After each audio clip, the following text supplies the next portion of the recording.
Welcome back to my channel. Here we came out with the next video in my channel. It is routing classification.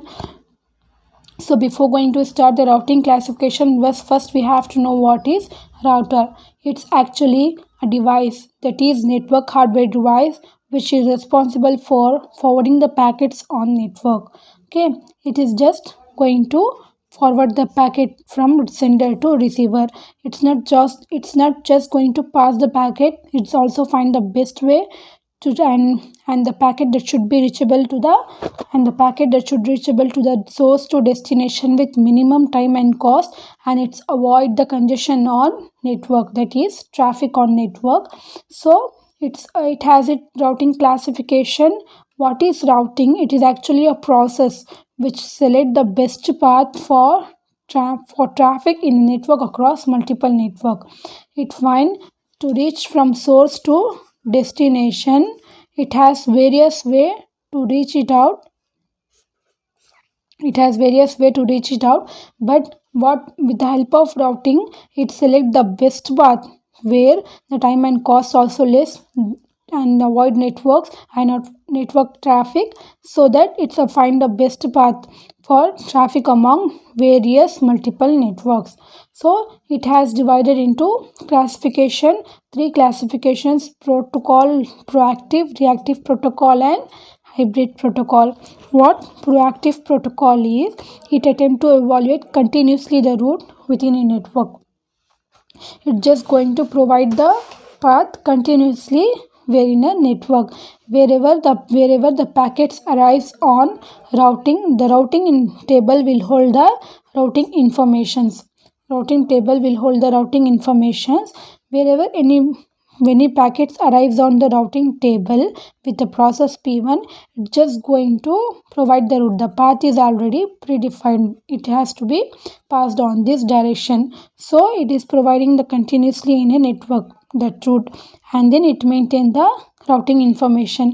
Every information should be stored on routing table. So when a path is need to be forwarded, that is already known, which causes minimum delay to reach it to destination, and also big over disadvantages, that is require more amount of data to maintain this routing table, as also it's going to require a more information that should be stored on this routing table.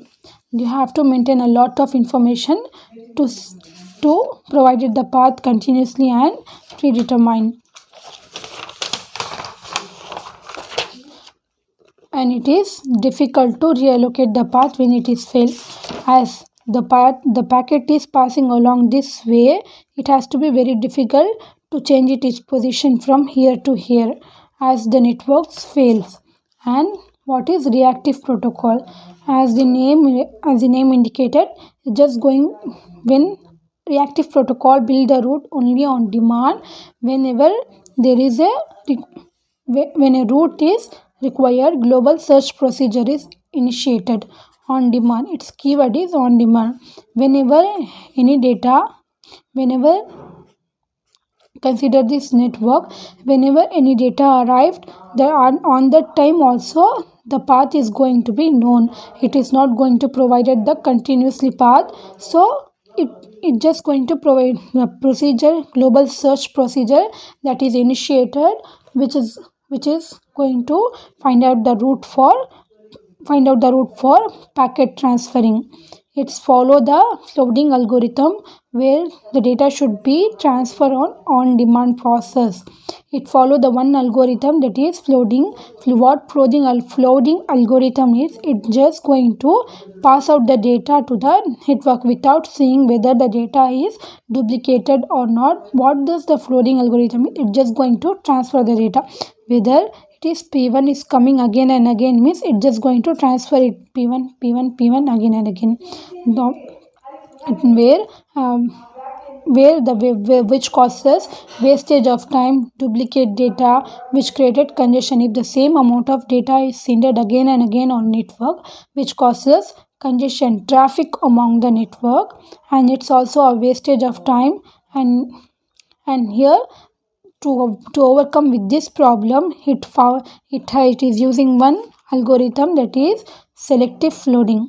Duplicate problem will be solved using selective flooding, where this problem is going to solve using the sequence number, which process is arrived first, that should be present, and then the remaining two will be deallocated at the destination side.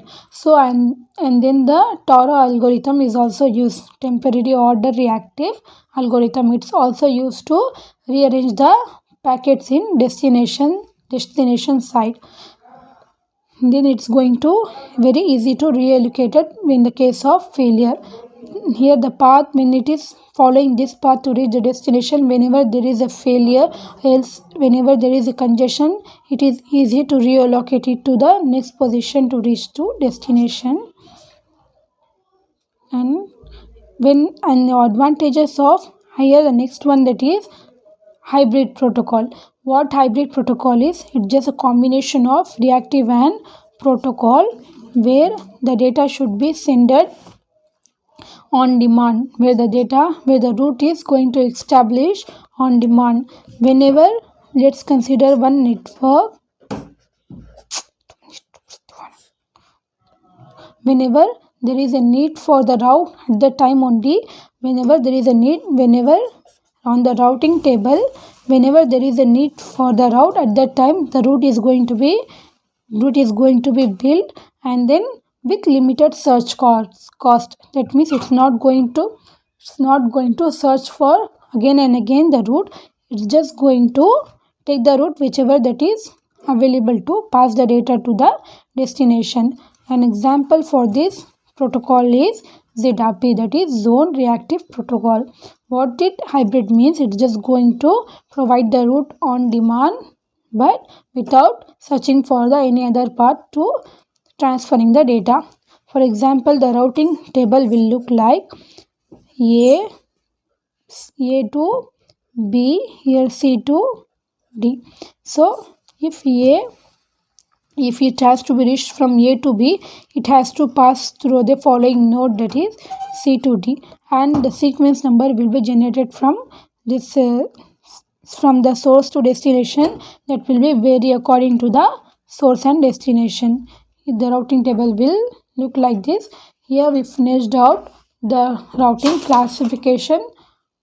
So yes, thanks for watching my video. Do subscribe to my channel. Thank